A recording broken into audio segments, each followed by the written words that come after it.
नमस्कार, आपल्या सर्वांचं स्वागत. आज आपण पेपर क्रमांक 2 चं डिस्कशन करणार आहोत. काय आहे पेपर क्रमांक 2? तर पेपर क्रमांक 2च्या ज्या काही शंका आहेत किंवा हा पेपर कसा सोडवावा, कारण आतापर्यंत आपण काय केलं आहे, पेपर क्रमांक 1चे बालमानसशास्त्र आणि अध्यापन पद्धती यांचं आपण चर्चा केलेली आहे आणि पेपर क्रमांक 2च्या पण बालमानसशास्त्राची आपण चर्चा केलेली आहे. भाषा विषयाची चर्चा आपण शेवटी करणार आहोत, पेपर क्रमांक 1 आणि 2ची आहे. तत्पूर्वी गणिताची आपण चर्चा केलेली आहे. त्यानंतर वेगवेगळ्या EVSची म्हणजे पेपर क्रमांक 1च्या EVSची आपण चर्चा केलेली आहे. अशा वेगवेगळी चर्चा आपण केलेली आहे. मात्र पेपर क्रमांक 2चा जो कोर भाग आहे, जो सामाजिक विज्ञान आणि गणित आणि विज्ञान, सामाजिक विज्ञान म्हणजे हिंदीमध्ये सामाजिक विज्ञान, मग मराठीमध्ये आपण त्याला सामाजिक अध्ययन असं म्हणतो. या सामाजिक अध्ययनाचा जो पेपर आहे त्याची आपण आज चर्चा करणार आहोत.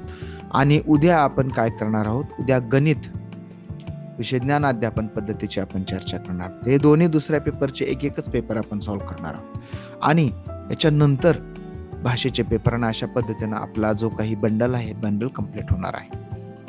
चला तर 2024चा हा पेपर आहे, जुलै 2024चा पेपर आहे आणि त्याच्या प्रश्नांची आपण चर्चा करूया. आजचा व्हिडिओ मोठा होणार आहे कारण 60 प्रश्न आपण घेणार आहोत. 60 प्रश्न आहेत याचे. तर अभिकथन ए, 1960 में द्विभाषी बंबई प्रांत को मराठी और गुजराती भाषी लोगों के लिए अलग अलग राज्यों में बांटा गया. बरोबर आहे. तर वेगवेगळ्या राज्यांमध्ये काय केलं गेलं आहे, त्यांना वाटलं गेलेलं आहे. महाराष्ट्राचा महाराष्ट्र दिन, गुजरातचा गुजरात दिन हा 1960 पासून आपण साजरा करत आलेलो आहोत. हे बरोबर आहे. 1966 में पंजाब का भी विभाजन 2 राज्यों में हुआ. पंजाब पंजाबी भाषाओं के लिए और हरियाणा हरियाणवी हिंदी बोलने वालों के लिए. बरोबर आहे. हेही बरोबर आहे, हेही बरोबर आहे. आता बघूया, पण याचा काही वेगळा संबंध वाटतो की आपल्याला? एक 2 वेगवेगळ्या प्रक्रिया घडलेल्या आहेत. प्रक्रिया सेम आहेत पण वेगवेगळ्या वेळी घडलेल्या आहेत. त्याच्यामुळे याचा दोन्हीचा काही रिलेशन संबंध नाही. माने दोनों ए और आर सही है मगर आर ए की सही व्याख्या नहीं करता है. आता ए सही, दोनों ए और आर सही व्याख्या, हाँ तो ये क्या करता है, व्याख्या नहीं करता है, यह नहीं होगा. फिर दोनों ए और आर सही, हे मात्र दोन्ही बरोबर आहे, व्याख्या करत नाही. म्हणजे हे बरोबर आहे. ए सही आर गलत, आर सही ये गलत, कारण दोन्ही कसं आहे, हे बरोबर आहे. मित्रांनो, आपण एक गोष्ट लक्षात घेतली पाहिजे की पहिल्या पेपरची जी काही विषय ज्ञानाची जी काठिण्य पातळी होती, अतिशय सोपी होती. म्हणजे 5वी पर्यंतचा अभ्यासक्रम होता. मात्र दुसऱ्या पेपरमध्ये तसं नाही, हा 8वी पर्यंतचा अभ्यासक्रम आहे. त्यामुळे यासाठी आपल्याला कुठल्याही विषय, कुठल्यावर किंवा कुठल्याही व्हिडिओवर अवलंबून न राहता 6वी ते 8 साठी आपल्याला NCERTचे कंटेंट नॉलेजचे पुस्तकं वाचावेच लागणार आहेत. याला पर्याय नाही. हा, तुम्हाला अध्यापन पद्धतीचे मार्क मात्र आपल्या या पेडागॉजी मार्फत मिळणार आहेत. मात्र तेही 30 मार्काचं जवळपास कंटेंट आहे. तर आपण सर्व काय करा, अध्यापन पद्धतीचा एक ₹60 पुस्तक येतं NCERTचं, तेवढं पुस्तक आपण वाचून घ्यायचं. इतिहास भूगोलचं पुस्तक आहे ते वाचून घ्यायचं बस. कारण ह्याच्यात विज्ञान नाहीये. गणित विज्ञानला मात्र गणित आणि विज्ञान 2 आपल्याला घ्यावं लागेल. आता बघा, डॅश डॅश के कारण लद्दाख को छोटा तिब्बत कहते हैं.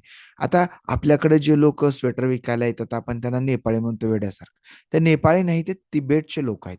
ते निर्वासित चीनवर त्यांच्यावर अतिक्रमण केल्यामुळे ते कसे झालेत, निर्वासित झालेले आहेत. पण भारतातला जो लद्दाख आहे त्याला छोटा तिब्बत म्हटलं जातं. का बरं? भौगोलिक सामिप्य फार जवळ आहेत का? एवढा मोठा हिमालय पर्वत आहे ना मध्ये. हिमालय पर्वतच्या पलीकडे तिबेट येतं. त्यामुळे भौगोलिक सामिप्य नाही. धार्मिक समानता, होय, दोन्ही बौद्ध धर्माचे लोक आहेत. भाषाही समानता, दोघांची भाषाही सारखी आहे. समान भोजन, जेवणाच्या पद्धती पण सारख्या आहेत. म्हणूनच निर्वासित झालेले जे दलाई लामा आहेत, ह्या दलाई लामाने भारताचा आश्रय घेतल्यानंतर ते आपल्या लद्दाखमध्ये आलेले आहेत आणि त्याच बॉर्डरला धर्मशाला या ठिकाणी त्यांनी त्यांची राजधानी निर्माण केलेली आहे.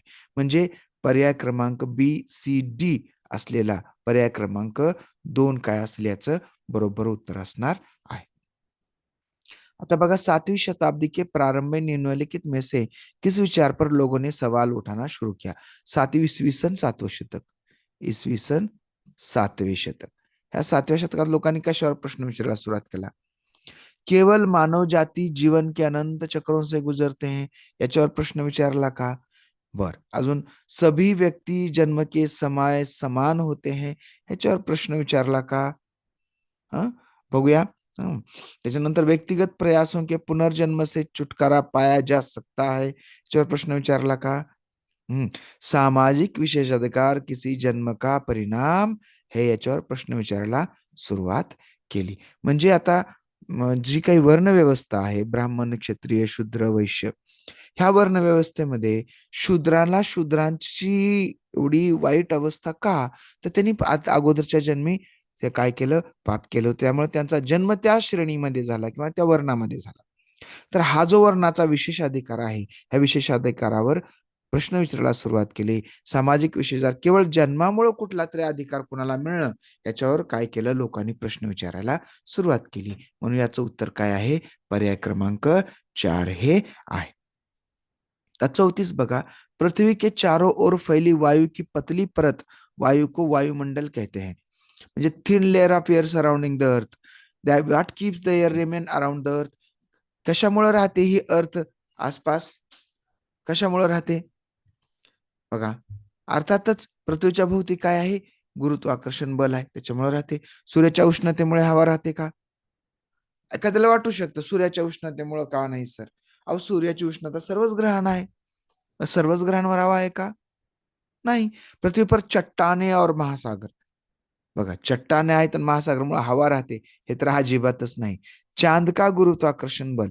आता चंद्राचा गुरुत्वाकर्षण बलानं जर हवा ओढली तर ती जाईल ना चंद्राकडे, इथे कशाला थांबेल? म्हणजे हे दोघाचा काहीच संबंध नाही. बादरायण येडे आहे ते दोघांपैकी एक. तर हे पृथ्वी का गुरुत्वाकर्षण बल. प्रश्न 35 बघा. शाहजहां के शासनकाल में के दौरान मुगल वास्तुकला के विभिन्न तत्व एक भव्य सुसंगत संश्लेषण में लाए गए बघा. हिज रीन सॉरी इंग्लिश मध्ये बघूया. It was during Shahjahan's reign that different elements of Mughal architecture were fused together. हा शब्द महत्वाचा आहे. In a grand harmonious synthesis. एका महान सिंथेसिस केलं म्हणजे काय केलं? तर जी काही मुघल वास्तुकला आहे आणि इथली स्थानिक भारतीय वास्तुकला आहे, ह्या दोघांचा काय केला? मिलाफ केला. मिलाफ केला म्हणजे काय केलं? दोघांनाही काय केलं? दोघांमधलं जे काही चांगलं आहे, जे काही आकर्षक आहे, जे सुंदर बनवते, त्याला काय केलं? एकत्र केलं. आणि एकत्र करून दोघांचं फ्युजन करून त्याचं एक सिंथेसिस करून एक नवीनच शैली तयार झाली. ना ती मुघल उरली ना भारतीय. मग अशा पद्धतीचं काम शहाजहांच्या काळामध्ये झालं. हे कसं आहे? बरोबर आहे. उसके शासनकाल में अनवरत निर्माण कार्य चलते रहे, विशेष रूप से आग्रा और दिल्ली में. त्याच्या काळामध्ये सातत्यानं काही ना काही झाले. काय झाले? काम तयार झाले, म्हणजे बांधकाम तयार झाले. त्यामध्ये आग्र्यामध्ये हा ताजमहाल बांधला गेला. त्याच्यानंतर दिल्लीमध्ये वेगवेगळे जे काही इमारती बांधल्या गेल्या, हे इमारतीचे कामं चलत गेले. म्हणजे साहजिकच काय झालं? हे संश्लेषणाचं काय आहे? हा काय आहे? परिणाम आहे. म्हणजे ए और आर दोनों सही है और आर जो है वो क्या करता है? ए की व्याख्या करता है. उत्तर बरोबर आहे. 36 बघा. हमारे सौर परिवार में निम्नलिखित खगोलीय पिंडों से बना है. Which are celestial bodies in our solar family. आपली सोलार फॅमिली म्हणजे सूर्य आणि आपले 8 ग्रह हे भावंड हे मिळून सोलार फॅमिली होते. आता बघा, नक्षत्र मंडल कॉन्स्टलेशन या सोलार फॅमिलीत येते का? दुसरीकडे येतं नाही तर आपल्याला दिसत बघा 4 तारे, 5 तारे. ग्रह सूर्य आहे परंतु नक्षत्र मंडल नाही. उपग्रह, ग्रह, ध्रुवतारा कशाला आपल्यामध्ये? ध्रुवतारा बिचारा लांब बसलाय तिकडं. मग शेवटी सप्तऋषी पण नाही. म्हणजे सूर्य, ग्रह, उपग्रह, क्षुद्र ग्रह आणि उल्कापिंड. सन, प्लॅनेट, सॅटेलाइट, ऍस्ट्रॉइड अँड मेटेरॉइड्स. म्हणजे याचं उत्तर आलं पर्याय क्रमांक 3 आलेलं आहे. पुढे बघा. जेम्स मिल ने 1817 में हिस्ट्री ऑफ ब्रिटिश इंडिया 3 भागों में प्रकाशित किया. ओके. जेम्स मिलनं काय केलं? A history of British India त्यानं लिहिला 1817 मध्ये आणि प्रकाशित केलं.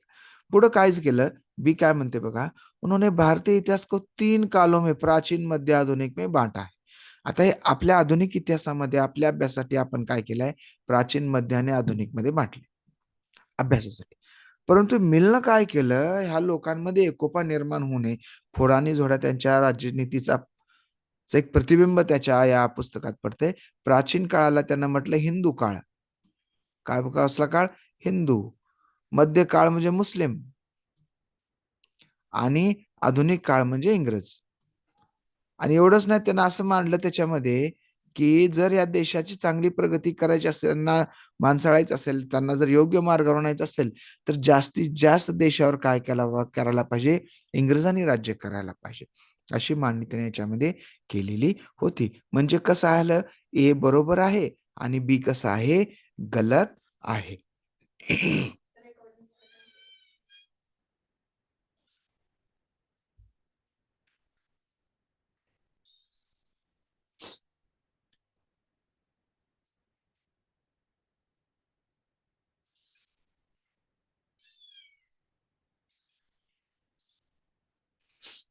हाँ, तर काय आहे, ए सही है और किंतु बी गलत आहे. ए बरोबर आहे पण बी कसं आहे, चुकीचं आहे.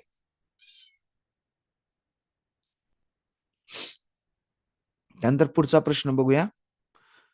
हाँ, पहाड़ क्षेत्रों में अब रेल मार्ग का विस्तृत निर्माण हो रहा है. अति उपयुक्त चयन का कारण का चयन कीजिए. का बरं पहाडावर आता रेल्वे व्हायला लागल्या, पहिलं नव्हती, आता का बरं, काय जादू झाला का काय? बघा, पहाड़ों में रेल मार्गों का निर्माण करणं आसान होता है. असं कसं असेल बरं? बघा, कोकण रेल्वेला किती काळ लागला. असं थोडंच आहे सोपं. पहाड महाक्षयित होत आहे, हे बरोबर आहे, पण ह्याचं कारण हे नाही. क्षयित म्हणजे काय होतं, इरोजन होतं त्यांचं. इरोजन होतं म्हणजे त्याची धूप होते खूप. पहाड़ी लोग रेलवे मार्ग को बना रहे हैं, ते कशाला बनवतील? पहाड़ी लोग कशाला बनवतील? सरकार बनवत आहे. इसे संभव करने के लिए उन्नत प्रौद्योगिकी का विकास हुआ है. म्हणजे यापूर्वी अशा पद्धतीच्या ज्या काही रेल्वे मार्ग आहेत डोंगरावर, ते करणं शक्य नव्हतं. पण आता हे शक्य आहे, कारण ॲडव्हान्स टेक्नॉलॉजी आलेली आहे. नवीन टेक्नॉलॉजी आलेली आहे आणि या टेक्नॉलॉजीचा वापर करून डोंगरांमध्ये सुद्धा काय करणं शक्य झालेलं आहे, तर अशा पद्धतीचे रेल्वे मार्ग बांधणं शक्य झालेलं आहे. त्यामुळे पर्याय क्रमांक 4. 39 बघा, 1770 में बंगाल में एक भयानक अकाल ने लगभग 1 करोड़ लोगों को मार डाला. बघा, 1770 ला काय झालं होतं, फार मोठा अकाल, अकाल म्हणजे दुष्काळ झाला होता. बरोबर आहे. मग इस अकाल में बंगाल की 1/3 आबादी खत्म हुई. होय, 1/3 लोकसंख्या जी होती बंगालची ती काय झाली, खतम झाली. तर बंगाल म्हणजे त्या काळाचा बंगाल, बिहार, ओरिसाचा हा प्रांत होता. बंगाल म्हणजे आजचा बंगाल नाही, तर बिहार पण त्याचा पार्ट होता. आणि जिथं जिथं इंग्रजाचं राज्य होतं त्या सगळ्याला काय म्हटलं जायचं, बंगाल म्हटलं जायचं. मग आता ए ही बरोबर आहे आणि बी सुद्धा बरोबर आहे. याच्यासाठी आपल्याला पुस्तक वाचावंच लागणार आहे. त्यामुळे या दुसऱ्या पेपरसाठी आपण पुस्तक वाचून घ्यावं. अंदाजपंचे करण्यासाठी सुद्धा किंवा कुठला तरी इलिमिनेशन टेक्निक वापरण्यासाठी तरी किमान आपण एकदा पुस्तक पाहणं आवश्यक आहे. आता बघा, भारतीय उपमहाद्वीप में गंगा ब्रह्मपुत्रा बेसिन की व्याख्या करने वाले कथन का चयन कीजिए. आता कशाच्या आधारे गंगा ब्रह्मपुत्रा बेसिन यांचं ज्याच्यावरून की हे बाबा हे गंगा ब्रह्मपुत्रा बेसिन आहे, तरी कसं कशामुळे आहे, तर याचा पर्याय क्रमांक 1 बघा काय म्हणते, इस प्रदेश में शंकुधारी वन उगते हैं. याच्यामध्ये शंकुधारी वन येतात, बरोबर आहे. यह बेसिन उपोष्ण में स्थित है, ये भी बराबर है. उपोष्ण स्थित म्हणजे आता बघा, गंगा ब्रह्मपुत्रा बेसिन जो आहे हा किती अंश अक्षांश 10 ते 35 अंश अक्षांशापर्यंत आहे. बरोबर आहे. किती आहे, 10 ते 35. हा कोणता कटिबंध आहे मग, सब ट्रॉपिकल. म्हणजे आपण मराठीमध्ये याला काय म्हणतो, समशीतोष्ण कटिबंध आहे असं आपण त्याला म्हणतो.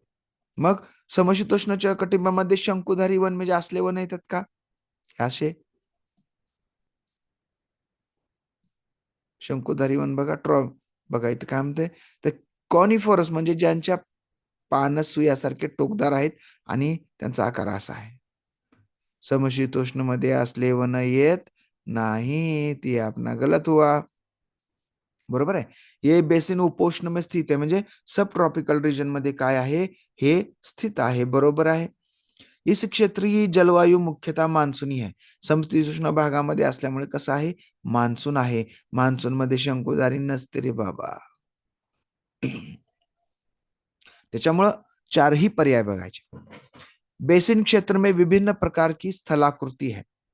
स्थलाकृती, basin area has varied topography. हो, व्हॅरिड टोपोग्राफी या काळामध्ये आहे. म्हणजे बी, सी आणि डी बरोबर आहे. बी, सी, डी बरोबर असलेला पर्याय क्रमांक 2 आहे, ते त्याचं उत्तर असणार आहे. 41 बघा, स्त्री पुरुष तुलना नामक पुस्तक की रचना की सुधारक ने की. ही आहे ताराबाई शिंदे, आपल्या मराठी लेखिका आहेत, त्यांनी केलेली आहे. पंडिता रमाबाई यांनी शारदा सदन स्थापन केलं होतं, आपल्याला माहिती आहे. त्याच्यानंतर वीरेशलिंगम पंतलू यांनी वीरशैव सभा, तिकडे पण सुधारणा केल्या. रामस्वामी नायकर पेरियार हे पर आज संपूर्ण तामिळनाडूमध्ये आणि दक्षिण भारतामध्ये जी काही समतावादी चळवळ आहे, ह्या समतावादी नास्तिक चळवळीचे जनक रामस्वामी नायकर आहेत. पण स्त्री पुरुष तुलना हा ताराबाई शिंदे यांनी लिहिला, आणि स्त्रियांना सुद्धा पुरुषांच्या बरोबरीने सर्व अधिकार आहेत, हे त्यांनी त्या पुस्तकाद्वारे लिहून सिद्ध करून दाखवलं. गेहूं और जौ जैसे फसल उगाने के सर्वप्रथम साक्ष्य निम्नलिखित में से किस स्थान पर मिले हैं. साक्ष्य म्हणजे पहिले पुरावे गव्हाचे आणि जवचे कुठे मिळालेले आहेत, तर ते मिळालेत सुलेमान आणि किर्तर हिल्स हे आजच्या पाकिस्तानमध्ये आहे. गारो हिल्स मध्ये मोठ्या प्रमाणात तांदळाचं उत्पादन केलं जातं. मलबार हिल्स, निलगिरी हिल्स आहे, मलबार हिल्स आहेत, परंतु हे पाकिस्तान मधला असेल. सुलेमान आणि किर्तर हिल मध्ये पहिल्यांदा गहू आणि जवाचं काय मिळालेलं आहे, साक्ष मिळालेत, म्हणजे पुरावे मिळालेले आहेत. 43 बघा, स्टीरियोटाइप्स. हाँ, रूढ़िबद्ध धारणाएं लोगों को ऐसे काम करने से रोकती है जिनमें वो अच्छे हैं. बिल्कुल रोकती है. रूढ़िबद्ध धारणाएं हमें व्यक्ति के अनोखे गुणों और कौशलों को देखने से रोकती है तथा उन्हें एक ही प्रकार के ढांचे को जड़ देती है. मतलब पदवी कथन ये भी सही है और आर भी ये भी सही है और ये भी सही है, और ये क्या करता है, इसकी व्याख्या भी करता है. दोघांचं कनेक्शन बघा ना. रूढीबद्ध धारणा आहे, करू देत नाही म्हणते, आणि का करू देत नाही, याचा काय परिणाम मध्ये सांगते आपल्याला. निम्नलिखित में से वायुमंडल का अधिकांश कौन सी दो गॅसें हैं. सगळ्यात जास्त काय आहे, नायट्रोजन. आपल्याला माहिती आहे 78% साधारण, 78, 72, 71 समथिंग, पण 70च्या आसपास आहे. ऑक्सिजन 12-13% आहे. म्हणजे नंबर 1 आणि नंबर 2 हेच आहे. बाकी कार्बन आहे 0.03, ओझोन हिलियम तर अजून कमी, हायड्रोजन कमी, हायड्रोजन नाही, म्हणजे पर्याय क्रमांक 3. प्रश्न 45 बघा, और विधान से पढ़े. वेद समाज की स्थापना 1864 में मद्रास में हुई. मद्रास मध्ये वेद समाजाची स्थापना झाली. वेद समाज आर्य समाज से प्रेरित था. वेद समाज आर्य समाजापासून प्रेरित होता. चला, सॉरी. तर वेद समाज की स्थापना 1864 में मद्रास में हुई. ओके. वेद समाज आर्य समाज से प्रेरित था. आता वेद समाज आर्य समाजाने प्रेरित होईल का, इथंच कळतंय बघा. स्थापना कुठं झाली याची, कुठं झाली, मद्रास मध्ये झाली. बरोबर आहे. मद्रास मध्ये स्थापना झाली. मग मद्रास मध्ये आर्य समाज आहे का, नाही, तिकडे आहे दक्षिण भारतामध्ये आहे ब्राह्मण समाज. म्हणजे वेद समाज हा आर्य समाजापासून नाही तर ब्राह्मण समाजापासून प्रेरित आहे. म्हणजे ए बरोबर आहे आणि बी कसा आहे, गलत आहे. पर्याय क्रमांक 3 येईल. चला पुढे. 1929 में बाल विवाह निषेध अधिनियम पारित किया गया. इस अधिनियम के अनुसार पुरुष तथा महिलाएं शादी की न्यूनतम आयु क्रमशः कितनी रखी गई. हा पूर्णपणे मेमरी बेस्ड क्वेश्चन आहे. तुम्ही कुठलंच लॉजिक लावू शकत नाही, तुम्हाला माहितीच पाहिजे. तर 1929 ला पुरुषाचं वय गृहीत फिक्स केलं 18, आणि स्त्रियाचं म्हणजे मुलीचं वय 16 वर्ष. आज किती आहे, मुलाचं वय 21 आहे आणि मुलीचं वय 18 आहे. त्यामुळे लक्षात ठेवा, आजचं मुलीचं वय जे आहे ते पूर्वी पुरुषाचं वय मुलाचं वय मानलं जातं विवाहासाठी. कधी 1929ला बालविवाह निषेध अधिनियम लागू केला होता त्याच्यामध्ये. चला पुढे 47, भारत और बांग्लादेश पटसन जूट के अग्रणी उत्पादक है. पटसन म्हणजे जूट की वृद्धि को बल प्रदान करने वाले कथनों का चयन कीजिए. कशामुळे ज्यूटचं उत्पादन देशामध्ये किंवा कुठल्याही परिसरामध्ये जास्त प्रमाणामध्ये होतं ते बघा काय आहे. यह जलोढ़ मृदा में अच्छे ढंग से विकसित होता है. अर्थात भारत बांग्लादेश में जिथं जिथं पिकतंय जूट तिथं माती आणि जलोढ़ म्हणजे चिकन माती है. इसे उच्च तापमान की आवश्यकता होती है. बराबर है. इसको उच्च तापमान की भी आवश्यकता होती है. इसे निम्न तापमान और निम्न वर्षा की आवश्यकता होती है. हे मात्र कसं वाटतं मला चुकीच वाटतं. जर उच्च तापमान आवश्यक असेल निम्न तापमान कसं आवश्यक असेल बरं? असेल का? नाही. म्हणजे हे नाही. इसे भारी वर्षा और आर्द्रता की आवश्यकता होते. बरोबर आहे. आता बघा बांगलादेशमध्ये भरपूर पाऊस पडतो. बरोबर आहे आणि तापमान पण खूप असतं. तापमान आणि त्यामुळे बांगलादेश ज्यूट उत्पादनामध्ये फार अग्रणी आहे, अग्रेसर आहे. भारताशी स्पर्धा करतो. मग तिथं हे नाही तर मग हे असूच शकणार नाही. म्हणजे सी सोडून बाकी सगळं करेक्ट आहे. ए, बी, डी करेक्ट आहे. त्याच्यामुळं पर्याय क्रमांक 2. 48 पवन सड़क पर गिरी सूखी पत्तियों को उड़ाती है. पवन कैसे बहती है.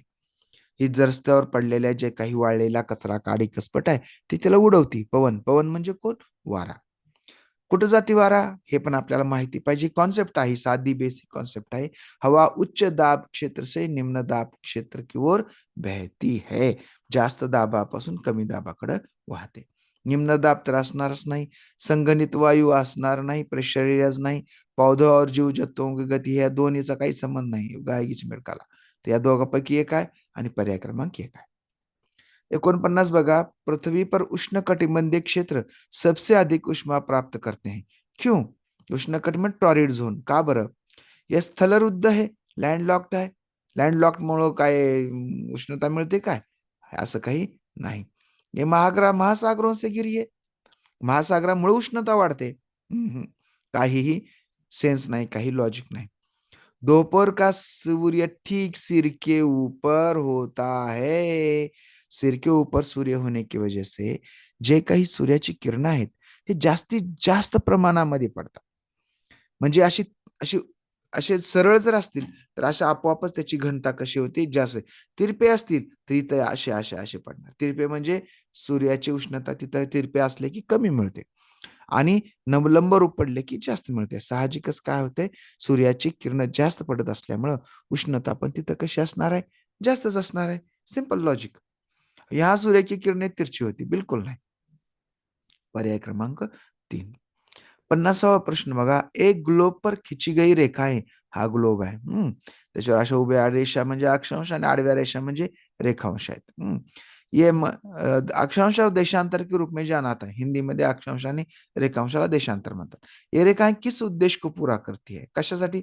ग्लोब का डिझाईन बनाने के लिए. बरं आगासवाड्याला सभा राहिलं होतं त्यांना ग्लोबला डिझाईन करायला. पृथ्वी पर स्थानों को ढूंढने के लिए. एकदम बराबर. अक्षांश आपण कुठल्याही देशाचं जेव्हा लोकेशन सांगतो तेव्हा आपण पाहतो की अक्षांश आणि रेखांशामध्ये सांगितलं जातं. म्हणजे पृथ्वीच्या ग्लोबवर ज्या उभ्या आडव्या रेषा आहेत त्यांचा उद्देश काय आहे? पृथ्वीवर जे वेगवेगळे ठिकाण आहेत त्यांना काय करणे? शोधणे. ग्लोब को सुंदर बनाने के लिए नहीं. फल रेखाएं ताकि प्राकृतिक विशेषताओं को इंगित करती है. ये उसका रिझन नाही आहे. 50चा पर्याय क्रमांक 2 येईल आणि मग आता पुढचा प्रश्न घेऊया. हिंदुस्तान सोशलिस्ट रिपब्लिकन एसोसिएशन याचे सारे के बारे में निम्नलिखित कौन सा कथन सही नहीं है. चुकीचा आहे. भगत सिंह और क्रांतिकारी साथियों ने उसकी स्थापना की थी. बराबर है. 1928 में दिल्ली में फिरोजशाह कोटला में उसकी स्थापना हुई थी. बराबर है. आता 1928 में पंजाब में असं कसं होईल? एकदा फिरोजशाह कोटला दिल्लीला स्थापना झाली, पंजाबमध्ये कशी स्थापना होती त्याची? नाही. एच एस आर्य सदस्यों ने सैंडर्स नामक पुलिस ऑफिसर की हत्या की थी. तर त्याचं असं झालं होतं की ज्या लाला लजपत राय यांनी रॉलेट ऍक्टच्या विरोधामध्ये आंदोलन केलं होतं. त्या आंदोलनामध्ये त्यांच्यावर लाठीचार्ज झाला होता आणि त्यामध्ये वर्मी मार लागला आणि त्याच्यानंतर लाला लजपत राय आजारी पडले. त्यातच त्यांचा मृत्यू झाला आणि त्याचा बदला म्हणून भगतसिंग आणि त्यांच्या साथीदारांनी काय केलं? सॉन्डर्सच्या अधिकाऱ्याची हत्या केली. आणि मग हेही कसं आहे? बरोबर आहे. म्हणजे चुकीचं काय आहे? पर्याय क्रमांक 3 हे चुकीचं उत्तर आहे. चुकीचं उत्तर म्हणजे आपल्याला चूक हुडकायचंय, म्हणजेच ते बरोबर उत्तर आहे. राजस्व वसुली व्यवस्था महालवारी बंदोबस्त की शुरुआत वॉल्ट मेकंजी ने की थी. बरोबर है, महालवारी शुरुआत कुणी केली? वॉल्ट मेकंजी ने केली. राजस्व वसूली तथा कंपनी तक पहुंचने की जिम्मेदारी गांव के प्रधान को दी गई, ना की जमीनदार को. म्हणजे महालवारीच्या अगोदर काय होतं की जमीनदाराकडे जिम्मेदारी होती. लोकांकडून जो काही शेतसार आहे, जो कर आहे, तो वसूल करायचा आणि कंपनीला म्हणजे ईस्ट इंडिया कंपनीला काय करायचा? तो पोचवायचा. हे कसं होतं? पूर्वी ह्या जमीनदाराकडे होतं. तर महालवारीनं काय केलं? ही जबाबदारी जी आहे जमीनदाराची काढून घेतली आणि कुणाला दिली मग? ती जमीनदारी दिली म्हणजे कुणाला? तर हा गावच्या प्रधानला म्हणजे सरपंचाला. मग आता बघा, ए आणि आर दोन्ही खरं आहे. परंतु महालवारी बंदोबस्तची सुरुवात व्याकंजीने केली त्याचं हे कारण आहे का? नाही. म्हणजे ए आणि आर दोन्ही कसं आहे? बरोबर आहे. परंतु आर जे आहे ते एची परफेक्ट व्याख्या करत नाही. बरोबर आहे? बघूया बरं. अजून काय आहे बरं? खाली बघू. हाँ, ए सही है, आर गलत है. बराबर है. ये नहीं है. ए गलत है, आर सही. ऐसा कुछ भी नहीं. म्हणजे हे पर्याय क्रमांक 2 उत्तर हे बरोबर आहे. 53 बघूया. निम्नलिखित में से कौन सा कथन वर्तमान समय में संसाधन उपलब्धता के संदर्भ में सतत पोषणीय विकास म्हणजे बघा CCE which of the following sustainable development goal sustainable development शाश्वत विकासासाठी आवश्यक आहे. बघा संसाधनों की खपत को घटाना म्हणजे रिड्यूस 3R आहे बघा. रिड्यूस आपल्याला माहिती असेल आपण पर्यावरणासाठी 3Rचं पालन रिड्यूस, रियूज, रियूज आणि रिसायकल. हे 3R हे पर्यावरणाच्या संरक्षणासाठी इम्पॉर्टंट आहेत. म्हणजे हे रिड्यूस आहे, रिसायकल आहे, रियूज आहे. इन्क्रीज रिसोर्सेस यूज तर उलटं झालं की असं कसं असेल? बरोबर आहे. म्हणजे काय बरोबर आहे तर ए, सी आणि डी. ए, सी, डी पर्याय क्रमांक 3. पर्याय क्रमांक काय आलं? 3 आलेलं आहे. नाही तर बी, सी, डी आहे. हां. तर सॉरी इथं काय बी, सी, डी आपलं उत्तर काय आहे? ए, सी, डी. ए, सी, डी याचं उत्तर आलं पर्याय क्रमांक 1. बरोबर आहे. चला 54वां प्रश्न बघूया. पेरिया पूर्णम एक तमिल कृती हमें किसके बारे में जानकारी देती है? आता बघा, आपल्या अभ्यासक्रमामध्ये, स्टेटच्या अभ्यासक्रमामध्ये पेरिया पुरणचं काही माहिती आहे का? काही माहिती नाही. म्हणजे आपल्याला जर दुसरा पेपर क्वालिफाय करायचा असेल, तर आपल्याला पुस्तके वाचावंच लागणार आहे. मग कशाच्या बारे में माहिती देते? पेरिया पुराण जे आहे ना, ही तमिळ कृती आहे. ही शैव धर्मियांची शिवाची आराधना उपासना करणारी एक कृती आहे. शिवाचे कौतुक आहे. शिव म्हणजे महादेवाचं कौतुक आहे. हं. शिव म्हणजे काय आहे? महादेव आहे आणि या महादेवाचं कौतुक करणारी काय आहे? ही एक कृती आहे. मात्र महादेवाचं कौतुक करताना पेरिया पुराणमध्ये एक माहिती कुणाची सांगतात? शिव म्हणून कुणाबद्दल सांगतात? तर साधारण पुरुषों और महिलाओं के बारे में. सामान्य महिला आणि पुरुषांविषयी सांगतात. मात्र उपासना कुणाची करतात? शिवाची करतात. त्यासाठी आपल्याला पुस्तक वाचणं आवश्यक आहे. क्या चीज किसी वस्तू अथवा पदार्थ को संसाधन बनाती है? कशामुळं एखादी वस्तू आहे, आता समजा एखादी वस्तू आहे जी साधी वस्तू आहे, उदाहरण दगड आहे. दगडाचं संसाधन कधी बनते? जर त्याचा शुद्धीकरण केल्यावर? नाही. एक्स्ट्रॅक्शन केल्यावर? नाही. शोध लागल्यावर? नाही. तर युटिलिटी और युजेबिलिटी म्हणजे उपयोगिता और प्रयोज्यता झाल्यानंतर.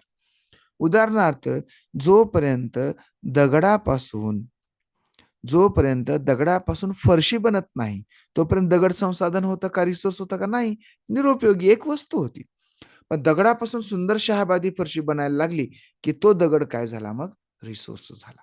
म्हणजेच त्याची उपयोगिता और प्रयोजता, युटिलिटी आणि युजेबिलिटी झाली, की तो काय होतो? रिसोर्स बनतो. 56वा प्रश्न बघा. प्रेयरी को विश्व धन्यागार भी कहते हैं। इस प्रदेश में अत्यधिक गेहूं के उत्पादन में सहायक परिस्थितियों का चुनाव कीजिए। सगळ्यात जास्त काय होतं, गव्हाचं उत्पादन प्रेरीज या प्रकारचे जे काही गवताळ प्रदेश आहे जिथं सर्वाधिक गव्हाचं उत्पादन होतं. कशामुळे होत असेल बरं गव्हाचं उत्पादन? यहाँ के लोग प्रौद्योगिकी का उपयोग नहीं करते. टेक्नॉलॉजी नाही वापरल्यावर कसं होईल? टेक्नॉलॉजी न वापरताना गव्हाचं उत्पादन कसं वाढेल? अर्थातच याचं उत्तर असणार आहे, याचं उत्तर असणार नाही. ही प्रौद्योगिकी टेक्नॉलॉजीचा वापर करावाच लागेल. यहाँ के लोग बहुत परिश्रमी है, असू शकते, परिश्रमी माणसं आहेत. कृषी की वैज्ञानिक विधियों का यहाँ उपयोग किया जाता है. म्हणजे शेतीच्या नवीन आधुनिक टेक्नॉलॉजीचा काय करतात हे लोक उपयोग करतात. आणि मग इस प्रदेश में वर्षा की कमी नाही, पाणी बऱ्यापैकी घडतं. म्हणजे बी आणि सी पर्याय क्रमांक 2 याचं उत्तर येईल. हमारी पृथ्वी का वास्तविक निरूपक प्रतिरूप म्हणजे मॉडेल ऑफ आवर अर्थ इंग्लिशमध्ये कसं कळते बघा पटकन. मॉडेल ऑफ आवर आपल्या पृथ्वीचं मॉडेल काय आहे? मानचित्र, मॅप नाही. मॅप हा नकाशा आहे, मॉडेल नाही. मॉडेल म्हणजे त्याच्यासारखं दुसरं रूप छोटं तयार करायचं. उपग्रह से प्राप्त हे तर चित्र आहे. रग्बीचा बॉल लंबगोळा आहे, परंतु तो पूर्णपणे करत नाही. ग्लोब मात्र काय करतो?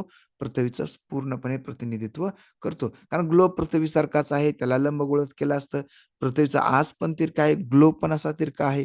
त्यामुळे खरं मॉडेल जे पृथ्वीचं आहे ते काय आहे? ग्लोब आहे. त्यानंतर बघा, जनजातियों की सांस्कृतिक परंपराएं जिसमें उनकी भाषा तथा संगीत भी शामिल है, बहुत समृद्ध तथा विशिष्ट होती है. अर्थातच जनजाती म्हणजे आदिवासी लोकांच्या आपण मराठीत त्याला आदिवासी म्हणतो. तर आदिवासी लोकांच्या ज्या सांस्कृतिक परंपरा आहेत, त्यांची भाषा, संगीत हे कसं आहे? एक वेगळं असतं, आपल्यासारखं नसतं आणि विशेष म्हणजे समृद्ध सुद्धा असतं. जमीन, जंगल, घास के मैदान तथा पाणी पुरे कुनबे की संपत्ती मानी जाती है. म्हणजे जंगलात असलेली काही जमीन आहे, जंगल आहे, गवत आहे, हे सगळं पूर्ण कुनबा म्हणजे संपूर्ण समाजाची संपत्ती ते मानतात. जिनका उपयोग सभी एक साथ मिलजुल कर करते हैं. त्याचा उपयोग जो काय आहे, त्याचा उपयोग जो काय आहे, त्याचा उपयोग सर्वजण काय करतात? मिळून करतात. मग आता निम्नलिखित मेसेज सही आता ए आणि आर तर दोन्ही कसं आहे? या ठिकाणी बरोबर आहे. म्हणजे आणि आर दोन्ही बरोबर आहे व्याख्या करते का पण ते? बघा, सगळेजण मिळून हे साहित्य वापरतात म्हणून त्यांची भाषा संगीत आहे का? याचं काही रिलेशन लागतंय का? याचं रिलेशन फारसं लागताना आपल्याला दिसत नाही. म्हणजेच ए और आर दोनों सही है, लेकिन आर जो है ए की एकदम सही व्याख्या नहीं करता है. वे बीमारियां जो एक व्यक्ति से दूसरे व्यक्ति को जल भोजन वायू से फैलती है. अनुवंशिक म्हणता येईल का त्याला? जेनेटिक तर आई वडिलाकडून मिळते. अक्वायर्ड म्हणजे तिथं जाऊन आपण मागून घेतलेली आहे बिमारी. जन्मजात पण नाहीये. उरलं काय आता? संचारणीय म्हणजे कम्युनिकेबल डिसीजेस, कम्युनिकेशनमुळे पसरणारे आजार. 60वां प्रश्न बघा, दादाभाई नौरोजी को भारतीय राष्ट्रीय कांग्रेस के बड़े नेता थे भाई, कभी भी राष्ट्रीय कांग्रेस के अध्यक्षता नहीं बने। अरे नहीं भाई, 3 बार वो अध्यक्ष बने हैं। आई थिंक 1885, 86 समहाउ, तो 3 बार अध्यक्ष बने हैं वो, 3 वेळा अध्यक्ष बनले. वे व्यवसायी प्रचारक थे। वे लंदन में रहते थे और कुछ समय के लिए ब्रिटिश संसद के सदस्य भी रहे हैं। हाँ, व्यवसायी थे, ब्रिटिश संसद के सदस्य भी वो रह चुके हैं। तो ये कैसा है? बिल्कुल सही है. माना ए गलत है और आर सही है. दोनों नहीं, ये भी नहीं, ये सही है नहीं, ये नहीं, ए गलत है किंतु आर सही है. अब देखो आगे, तर दादाभाई नौरोजींनी ईस्ट इंडिया असोसिएशनची स्थापना पण केली होती. लंडन मध्ये ईस्ट इंडियन असोसिएशन नावाच्या संघटनेची पण त्यांनी स्थापना केली होती.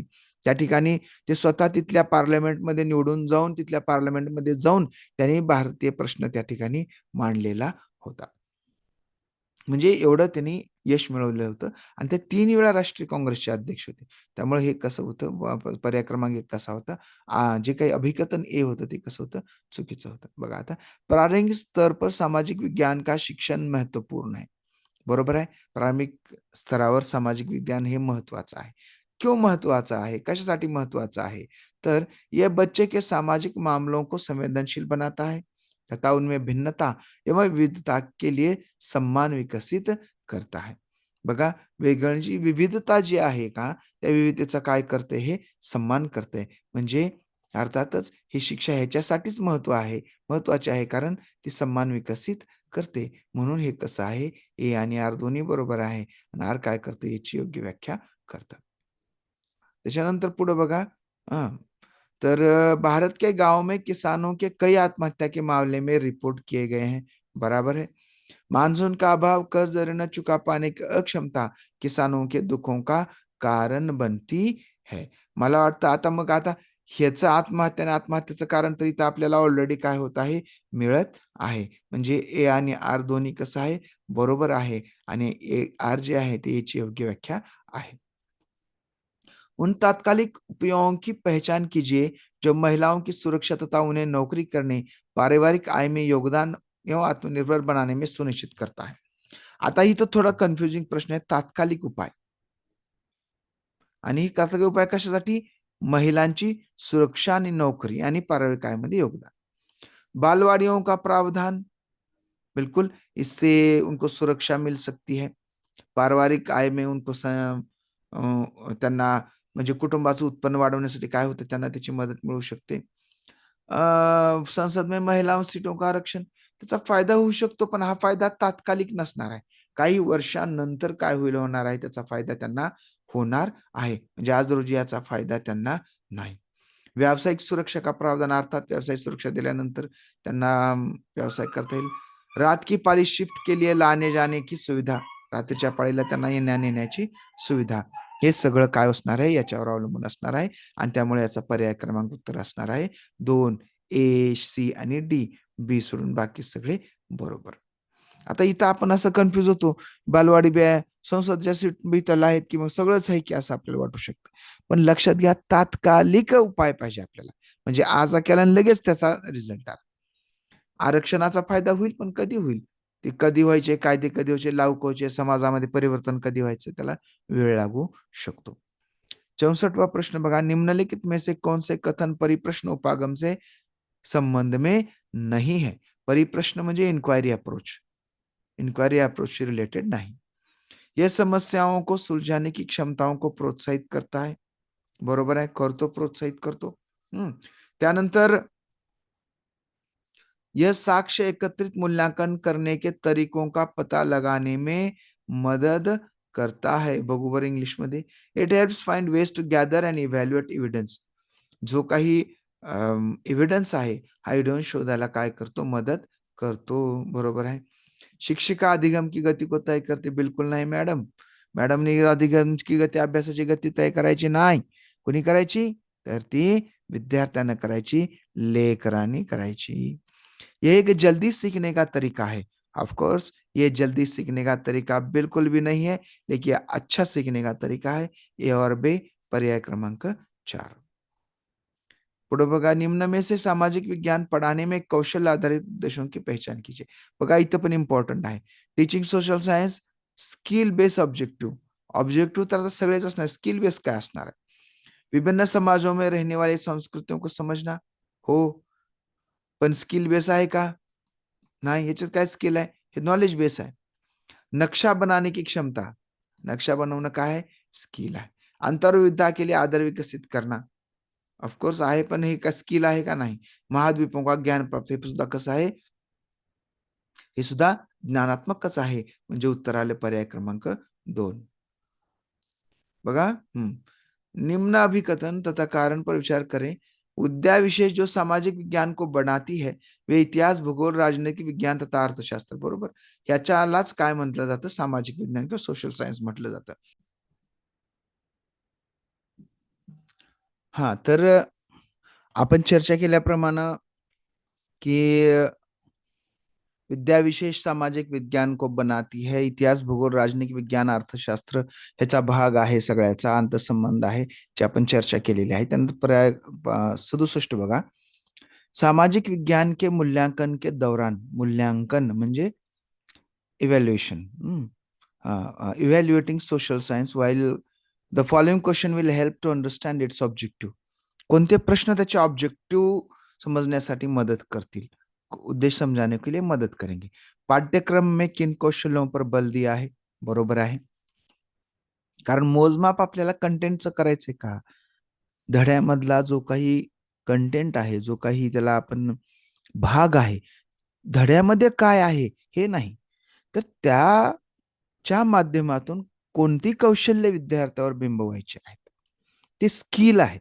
म्हणजे पाठ्यक्रमामध्ये, अभ्यासक्रमामध्ये, आपल्या सिलेबसमध्ये कोणत्या स्किलला महत्त्व दिलंय ते त्याच्यामध्ये आपल्याला घ्यायचं आहे.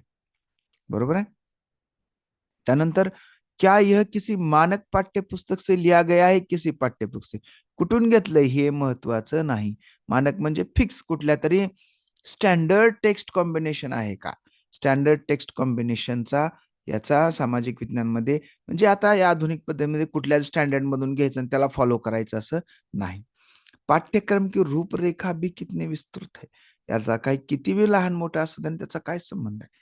पण आपल्याला सगळ्यात त्याचा उद्देश ज्या प्रश्नाचा उद्देश जो आहे ना, while evaluating social science question will help the understand its objective. त्याच्या ऑब्जेक्टिव्ह समजण्यासाठी काय आवश्यकता है? तर अधिगम करता से सामाजिक ज्ञान के प्रत्येक कौशल में किस तरह की सक्षमता अपेक्षित है. त्याला त्याच्याकडून काय अपेक्षित आहे. असं या सगळ्याचा विचार जर केला तर आपल्या लक्षात येईल की हे कसं आहे, बरोबर आहे. हे 2 काय येणार नाही. म्हणजे पर्याय क्रमांक 2 याचं उत्तर असणार आहे. त्यानंतर 68वां प्रश्न बघा. भारतीय न्यायपालिका बिना किसी भय अथवा बाहरी दबाव के कानून का शासन की रक्षा करती है तथा सरकार के कार्यों पर प्रभावी नियंत्रण बनाए रखती है, जिसकी वजह है. कशामुळं सरकारवर व्यवस्थित नियंत्रण करू शकते न्यायपालिका? कारण supremacy of judiciary in India ती सर्वोच्च आहे म्हणून का? असं वाटू शकतं आपल्याला, पण न्यायपालिका सर्वोच्च नाही. न्यायपालिकेच्या प्रश्नांच्या विरोधामध्ये कायदे करून तिला थांबवता येतं पार्लमेंटला. पण तरीही ती करू शकते. याचं कारण आहे भारत में न्यायपालिका की स्वतंत्रता. कारण भारताची जी न्यायपालिका आहे, ही न्यायपालिका कशी आहे? ही स्वतंत्र आहे. म्हणजे शासनाच्या अधीन नाही. त्यांच्या नेमणुका, वेतन, भत्ते यावर शासनाचा फार मोठा हस्तक्षेप नाही किंवा डायरेक्ट हस्तक्षेप नाही. अप्रत्यक्षपणे असेलही काही, परंतु सरळ असा कुठलाही हस्तक्षेप त्याच्यामध्ये असलेला दिसून येत नाही. त्यामुळे भारतीय न्यायपालिका की स्वतंत्रता हे याचं उत्तर असणार आहे. न्यायिक सक्रिय ज्युडिशियल ऍक्टिव्हिजम आहे, पण ज्युडिशियल ऍक्टिव्हिजम पेक्षा हे उत्तर जास्त अचूक आहे. भारतीय संस्थांमध्ये प्रतिष्ठापित लोकतांत्रिक मूल्य पण आहे. पण आता बघा, बाहरी दबाव के कानून में क्या शासन की रक्षा करते है. कोणाचाच दबाव नाही बाहेरचा, कारण ती कशी आहे? स्वतंत्र आहे. आणि म्हणून पर्याय क्रमांक काय असणार आहे? याचं दोन्ही उत्तर असणार आहे. निम्नलिखित में से कौन सा सतत और व्यापक मूल्यांकन की विशेषता नहीं है? कोणती व्यापक सतत सतत म्हणजे CCE कंटिन्यूअस कॉम्प्रिहेन्सिव्ह इव्हॅल्युएशनची विशेषता नाही म्हणते. यह मूल्यांकन को शिक्षण अधिगम प्रक्रिया का अभिन्न अंग बनाता है. ही विशेषता आहे किंवा असू शकते. यह विद्यार्थी के व्यक्तित्व के सर्वांगीण विकास पर केंद्रित है 100%. यह विद्यार्थी के शैक्षिक विकास के साथ सहशैक्षिक पहलुओं का भी आकलन करता है. यह विद्यार्थी के अंक आधारित मूल्यांकन पर केंद्रित है. मार्काला महत्व देते का? CCE नाही नाही नाही नाही. म्हणजे नाही हे विचारलेलं असल्यामुळं हे जरी बरोबर असले तरी उत्तराचा पर्याय क्रमांक 4 आहे. हे पर्याय क्रमांक 4 हे बरोबर उत्तर आहे. पुढे बघा, औद्योगिक क्षेत्र में स्थित कई कारखाने तथा फॅक्टरियों में अस्थायी श्रमिकों को रखा जाता है. म्हणजे कॉन्ट्रॅक्ट बेसिस बघा सगळीकडे. आता तर आपल्या खात्यामध्ये पण कॉन्ट्रॅक्ट बेसिस आलंय. आता नवीन शिक्षक पण सगळे कंत्राटीच भरण्याचा शासन विचार करते. मग असं काय आहे? असं का केलं जातं? कारण वे अपनी सुविधानुसार रख और निकाल सकते हैं. बराबर आहे. त्यांना वाटलं तोपर्यंत ठेवलं, त्यांना वाटलं याला काढून टाकलं. म्हणजे त्यांच्या नियंत्रणामध्ये ते राहतात. म्हणजे हे कसं आहे? बरोबर आहे.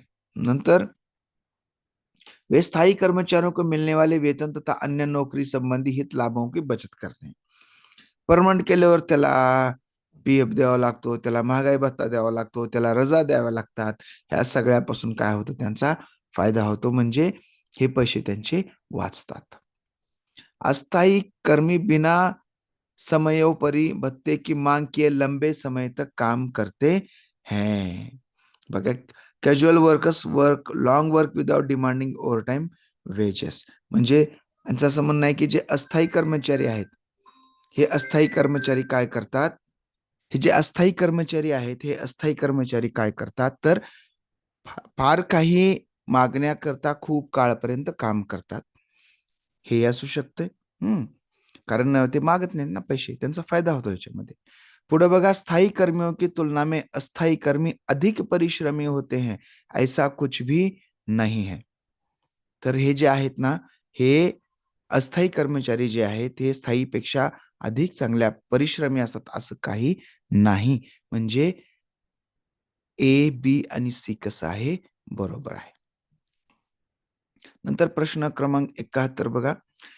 एक दृढ़ डैश डैश का विकास करने के लिए सतर्क और सजग जनता आवश्यक है.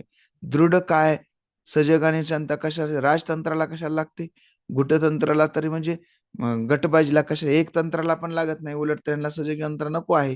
कुणासाठी, सजग लोकतंत्रासाठी हे लागतं. भारतीय धर्मनिरपेक्षता में राज्य धर्म के संदर्भ में एक सैद्धांतिक दूरी बनाए रखता है. इसका अर्थ है, सैद्धांतिक दूरी, राज्य काय करते, धर्माच्या संदर्भात एक डिस्टन्स बनवून ठेवते. त्याचा अर्थ काय आहे, संविधान में दिए गए आदर्शों के आधार पर राज्य धार्मिक मामलों में हस्तक्षेप कर सकता है. हा कर सकता है, पण कधी, कुठल्या मूल्यांसाठी, संविधानामध्ये दिलेल्या मूल्यांसाठी, बिना संविधानाच्या मूल्यांसाठी नाही. त्याच्यानंतर राज्य धर्म एक दुसरे के मान्य नाही. धर्मही करू शकत नाही, राज्य करू शकते, धर्म करू शकत नाही राज्यात हस्तक्षेप. राज्य और धर्म सीमाओं का उल्लंघन नाही कर, असं नाही. धर्म करू शकत नाही, राज्य करू शकते. आवश्यकता पडने पर राज्य धार्मिक मामलों को नियंत्रित करता है. बरोबर आहे. ए आणि डी बरोबर आहे. पर्याय क्रमांक 3. पुढे बघा, प्रश्न क्रमांक 73. खुली पुस्तक परीक्षा रटकर सीखने से हटकर किताबों के साथ संबंध स्थापित करने पर केंद्रित होती है. ओपन बुक टेस्ट म्हणजे पाठांतरापेक्षा पुस्तकासोबत रिलेशन तयार करण्यावर काय असतो, तिचा भर असतो. हे कसं आहे, एकदम परफेक्टली करेक्ट आहे. नो डाऊट हे कसं आहे, बरोबर आहे. त्याच्यानंतर खुली पुस्तक परीक्षा विद्यार्थियों का भार कम करती है क्योंकि इसमें परीक्षा की तयारी पहले से नहीं करनी पड़ती. म्हणजे पाठांतर करावं लागत नाही, तयारी करावं लागत नाही, म्हणजे पाठांतर करावं लागत नाही. हा, हेही बरोबर आहे, पण याचं आणि याचं रिलेशन दोन्ही खुल्या ओपन बुक टेस्ट विषयीच आहे. पण हे काय करतं, पुस्तकासोबत संबंध करते म्हणून सांगतं, हे भार कमी करते म्हणून सांगते. याचा काही रिलेशन कुठं आपल्याला जोडताना दिसत नहीं. त्यामुळे ए आणि आर दोनों सही है, लेकिन आर जो है ए की व्याख्या नहीं करता है. निम्नलिखित प्रश्न टिप्पणियां अपनी एक कक्षा के विद्यार्थियों से प्राप्त की है. बरोबर आहे. इसमें म्हणजे खालचे जे पॉइंट आहे ते का आपल्या वर्गातून आहे घेतलेत. इनमें से कौन सा प्रश्न विद्यार्थी के गरीबी और असमानता के मुद्दों पर आलोचनात्मक दृष्टि को प्रतिबिंबित करता है. आलोचनात्मक दृष्टि म्हणजे critically look at the poverty end inequality. ऐसा क्यों है, विलासकारी और भिकारी दोनों हम ट्रॅफिक सिग्नल पर देख पाते हैं. ऑफकोर्स याच्यावर क्रिटिकल थिंकिंगवर भरपूर काही होऊ शकते. बरोबर आहे. म्हणजे हे आपण काय करू शकतो, होय असं म्हणू शकतो. बरोबर आहे. नंतर, गरीब लोग अपनी जीवन से सुधारने और मेहनत क्यों नहीं करते. ऐसा क्यों नहीं भाई, करते हैं ना वो भी मेहनत, लेकिन उनको अपॉर्चुनिटी नहीं मिलती, इसलिए वो गरीब है. भारत कब विकसित होगा, गरीबी से कब मुक्त होगा, ये ऐसा कोई सवाल नहीं हो सकता. सरकार गरीबों को मुफ्त सामान क्यों देती है, क्या ये उनको आलसी नहीं बना देती. ऐसा नहीं है, ये तो उनको मदद करती है ताकि वो उनकी इफिशियंसी बढ़े, वो और अच्छी तरह से काम करे. पर्याय क्रमांक 1 याचं उत्तर असेल. निम्नलिखित में से कौन सा कथन नैदानिक मूल्यांकन का असंगत चित्रण है. कौन सा कथन, कोणतं स्टेटमेंट हे काय आहे, नैदानिक मूल्यांकन म्हणजे डायग्नोस्टिक इवैल्यूएशनचं असंगततेशी संबंधित नाही. इसका उपयोग कक्षा के सभी विद्यार्थियों द्वारा सीखी उपलब्धियों की तुलना करने में किया जाता है. मला वाटत नाही तुलना केली जाते. इसका संचालन शिक्षण प्रक्रिया के दौरान किया जाता है. हाँ, ये तो किया जाता है. यह सीखने में आने वाली परेशानियों की पहचान में मदद करता है. बरोबर आहे. करता है। यह प्रायः औपचारिक कक्षाओं के बाद किया जाता है, प्रायः usually followed by remedial classes, यह भी किया जाता है। तो प्रायः म्हणजे प्रत्येक वेळी तसंच केलं जातं असं नाही, म्हणजे हेच लागू नाही ना, आपल्याला काय पाहिजे, असंगतच पाहिजे, म्हणजे पर्याय क्रमांक 1 याचं उत्तर आहे।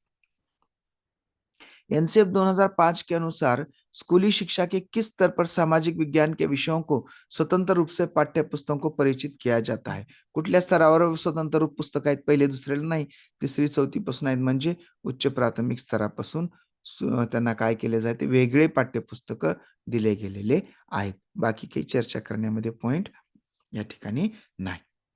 77 बघा, निम्न में से कौन सा स्रोतों के बारे में सही है? स्रोत म्हणजे रिसोर्सेस, सोर्सेस म्हणजे ज्ञानाचे सोर्सेस। वे ठोस प्रकृति के न होते हैं, वे सभी ऐतिहासिक प्रकार के होते हैं, सभी के सभी ऐतिहासिक नहीं होते भाई, पूरे के पूरे क्यों ऐतिहासिक होंगे, बरोबर है। फिर वे वस्तुनिष्ठ होते हैं, हाँ वस्तुनिष्ठ होते हैं, और उसमें इसमें प्रत्यक्षदर्शियों के ब्यौरे और व्यक्तिगत पत्र भी शामिल हैं, बराबर है। तो वे अधिक ठोस प्रकृति के होते हैं। स्रोतों के बारे में क्या सही है, तो ये कहते हैं कि वे ठोस प्रकृति के होते, ये सही है। ऐतिहासिक, सभी ऐतिहासिक नहीं होते, सभी वस्तुनिष्ठ भी नहीं होते, कुछ डिस्क्रिप्टिव्ह होता है, काही काही ठिकाणी असं इन्स्क्रिप्शन वगैरे असतं, एक धडा लिहिल्यासारखं, गोष्ट असल्यासारखं, कथा सांगितल्यासारखं पण असतं, अभंग, पोवाडे वगैरे हे सुद्धा आपले सोर्सेस आहेत, केवळ वस्तुनिष्ठ असतात असं नाही, आपण त्याचं वस्तुनिष्ठ अनालिसिस करायचं असतं। म्हणजे ए आणि डी बरोबर आहे, ए आणि डी पर्याय क्रमांक 1। राष्ट्र बघा, निम्नलिखित में से कौन सी कक्षा गतिविधि विद्यार्थियों में समाज में मीडिया की भूमिका को आलोचनात्मक दृष्टि से देखने में मदत करेगी?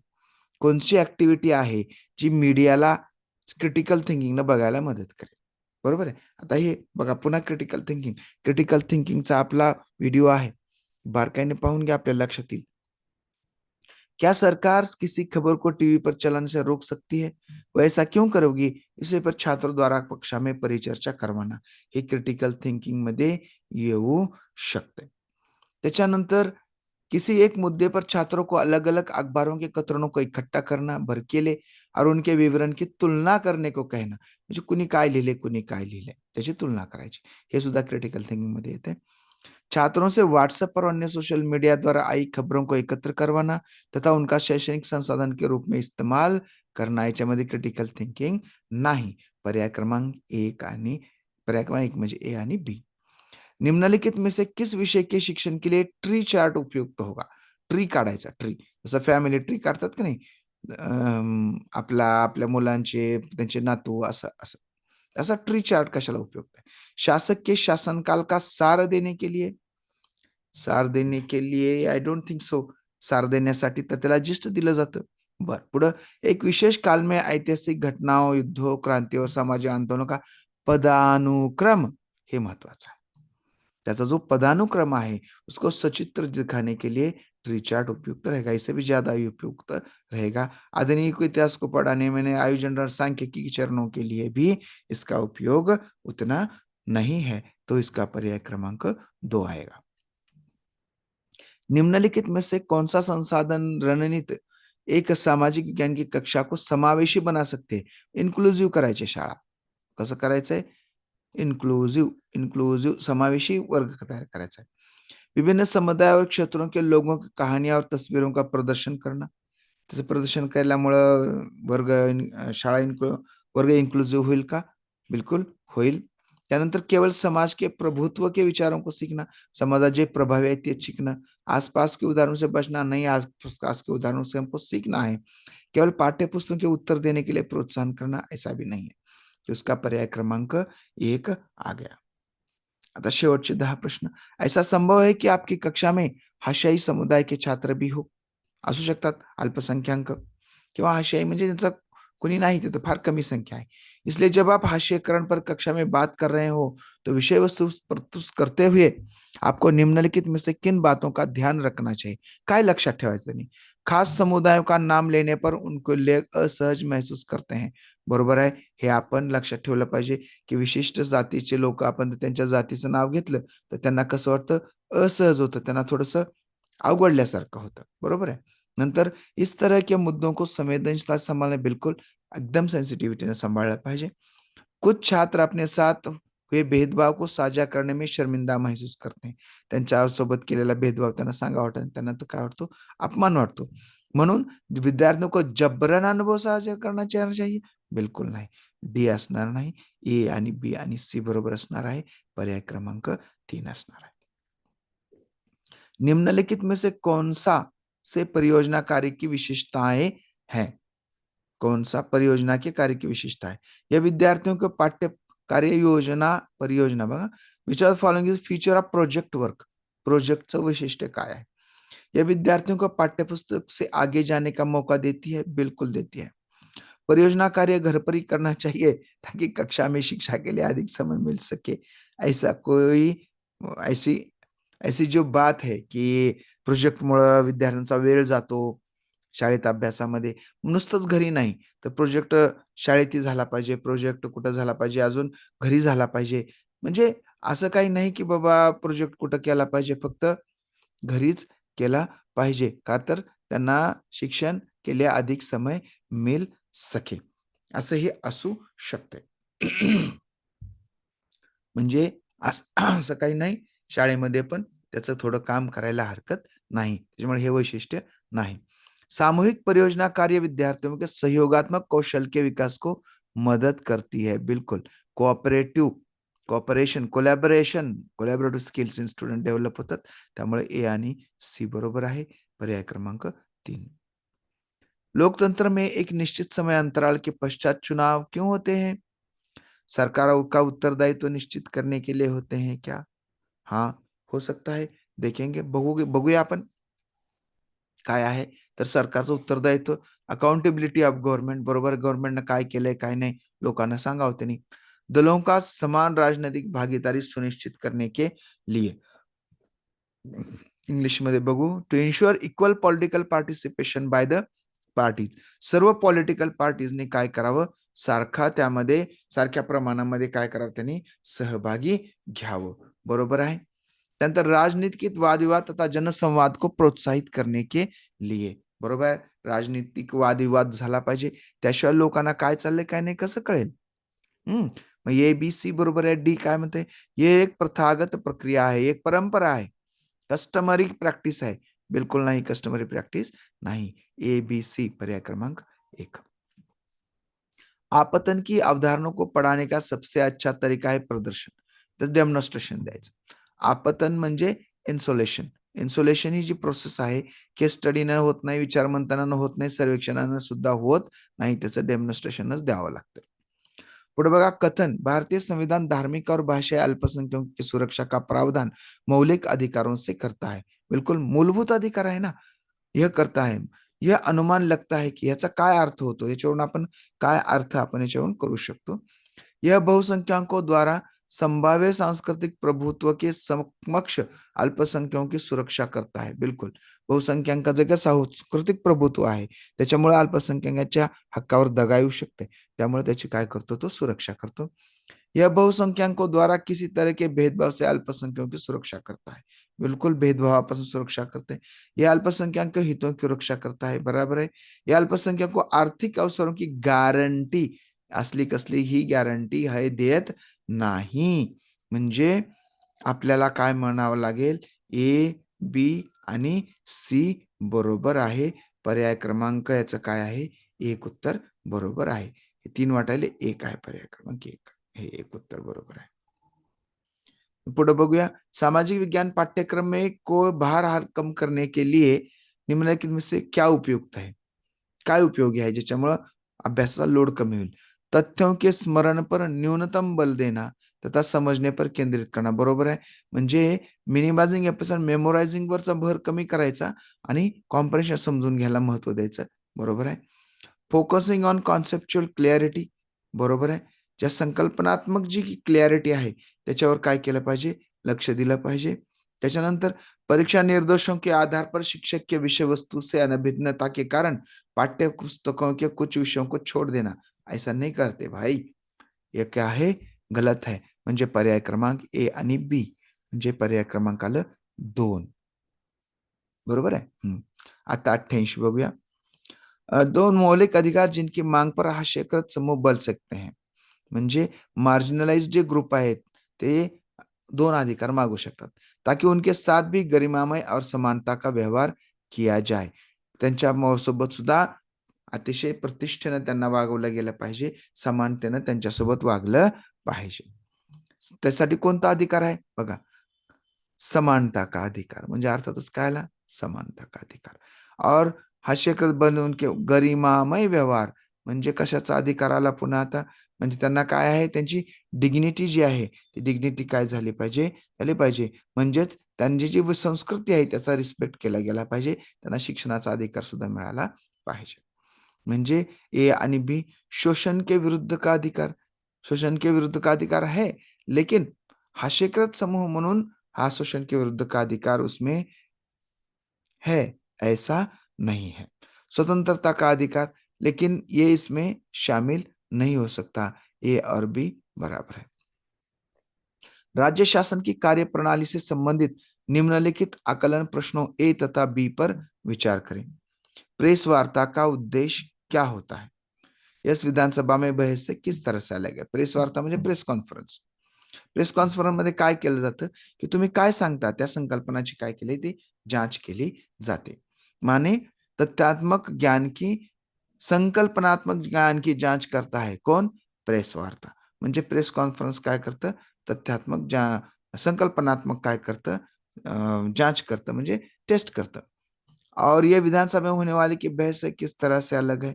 जबकि हाँ, जबकि निर्वाचित प्रतिनिधियों के किस शब्द का प्रयोग होता है. उन निर्वाचित प्रतिनिधियों के लिए किस शब्द का प्रयोग होता है जो सत्ता दल के सदस्य नहीं होते तथा सरकार के फैसलों पर सवाल उठाते हैं. तर जे काही जे काही हे आहे ते कसले आहे, तथ्यात्मक ज्ञान को बढ़ावा देते हैं. कते शब्द इकडे बघा, test factual knowledge, test conceptual knowledge. पर्याय क्रमांक 1. आता how it is different from legislative assembly debate. Legislative असेंब्लीमध्ये काय म्हणतात, तथ्यात्मक ज्ञानाला महत्व देतात. बरोबर आहे. आणि हे इकडे काय करतात, संकल्पनात्मक ज्ञानाला महत्व देतात. त्यामुळे पर्याय क्रमांक 1 याचं उत्तर असणार आहे. त्यानंतर आजचा शेवटचा प्रश्न, द डिस्टिंक्टिव्ह आदिवासी समाज की विशेषता का श्रेय जाता है. कुणाला, जाती व्यवस्थेला जाते का त्याचं व्यवस्थित श्रेय, अजिबात नाही. दूसरं काय, दूसरे प्रचलित धर्मों से भिन्न अनेक प्रकार के जनजातीय धर्मों के पालन को. दुसऱ्या धर्मापासून वेगळ्या अशा जनजातीय धर्माचं ते लोक पालन करतात. विशिष्ट भाषा का प्रयोग को, ऐसा कुछ भी नहीं है. और ऊंच नीच की, हाँ, विशिष्ट भाषा का प्रयोग हो सकता है. ऊंच नीच की कम उपस्थिती को, तिथं उंच नीचता कशी असते, कमी असते. म्हणजे काय येणार, पर्याय बी सी डी, पर्याय क्रमांक 2 ह्याच्यामध्ये येईल. अशा पद्धतीनं आज आपण सामाजिक अध्ययनचा पेपर 2 चे जे 60 प्रश्न आहेत ते आपण घेतले. व्हिडिओ मोठा झाला. 2 वेळा व्हिडिओ आपण कनेक्ट झालो. आता दोन्हीचं एकत्रित करून उद्या आपण ह्याला पब्लिश करूया. पण एक गोष्ट लक्षात ठेवा, पेपर 2 सहजासहजी होणार नाही. तुम्हाला किमान पुस्तकं वाचावं लागतील. मात्र अध्यापन पद्धतीसाठी आपले जे व्हिडिओ आहेत ते आपण पहावे. धन्यवाद. Good night. भेटूया उद्या संध्याकाळी 8 वाजता. उद्या कोणता विषय उद्या घेणार आहोत, तो म्हणजे गणित आणि विज्ञान. त्याचा आपण याचा एकच पेपर घेऊन गणित विज्ञानचाही एकच पेपर घेणार आहोत. परीक्षेच्या पुढे जर आपली डिमांड आली आणि असं वाटलं तर परीक्षा पुढे आपण काही अजून पेपर घेऊया. तोपर्यंत थांबूया. Good night.